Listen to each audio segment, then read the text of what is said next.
नमस्कार दोस्तों। हमारे यहाँ घर बनवाते समय वास्तुशास्त्र का बहुत ध्यान रखा जाता है। वास्तुसम्मत घर बनवाना और घर में वास्तु के नियमों का पालन करने से घर में सुख शांति बनी रहती है। इससे घर में धन का पर्याप्त आगमन होता है और घर में खुशहाली बनी रहती है। वास्तुशास्त्र में दक्षिण दिशा यानी नैऋत्य कोण को यम देवता की दिशा मानी जाती है। जो लोग वास्तु में विश्वास रखते हैं तो उन्हें यह जरूर जानना चाहिए कि वास्तु के अनुसार घर के दक्षिण दिशा में किन चीजों को नहीं रखना चाहिए। दरअसल वास्तु में दक्षिण दिशा को पितरों की दिशा भी कहा जाता है और यहाँ कुछ चीजें रखने से घर के सदस्य को पितृदोष लग सकता है। तो चलिए जानते हैं दक्षिण दिशा में क्या क्या नहीं रखना चाहिए। तकनीकी चीजें और मशीनें। दक्षिण दिशा में इलेक्ट्रॉनिक सामान और मशीनों को कभी नहीं रखना चाहिए। ऐसा करने से घर की चीजें खराब होनी शुरू हो जाती है और घर परिवार के बीच रिश्तों में भी दूरी आने लगती है। पूजा घर। मंदिर को हमेशा उत्तर पूर्व दिशा में ही रखना चाहिए। भूल कर भी घर के मंदिर को दक्षिण दिशा में न रखें।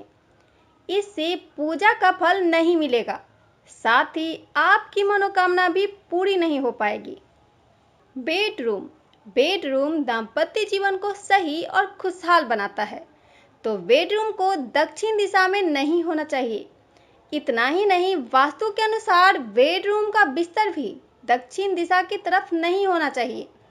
इससे पति पत्नी के बीच रिश्ते खराब होने लगते हैं और अनिद्रा की समस्या हो सकती है। रसोई घर। रसोई घर को भी दक्षिण दिशा में नहीं बनवाना चाहिए। इससे घर के सदस्यों की सेहत खराब होता है और अन्न कम होने लगते हैं। ऐसे में धन के आगमन में भी रुकावटें आना शुरू हो जाती है और घर में नकारात्मकता हावी होने लगती है। जूते चप्पल। चूंकि वास्तुशास्त्र में दक्षिण दिशा को पितरों की दिशा कहा गया है, इसलिए इस दिशा में जूते चप्पल या शू रैक नहीं होना चाहिए। इससे पितरों का अपमान होता है और पितृदोष लगने की आशंका बढ़ जाती है।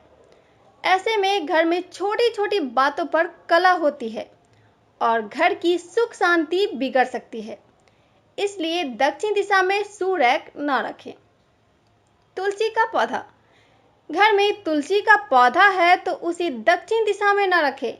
यह पितरों की दिशा होती है और तुलसी का पौधा यहाँ पर लगाने से आपको फायदे के बजाय नुकसान होने की संभावना ज्यादा रहेगी।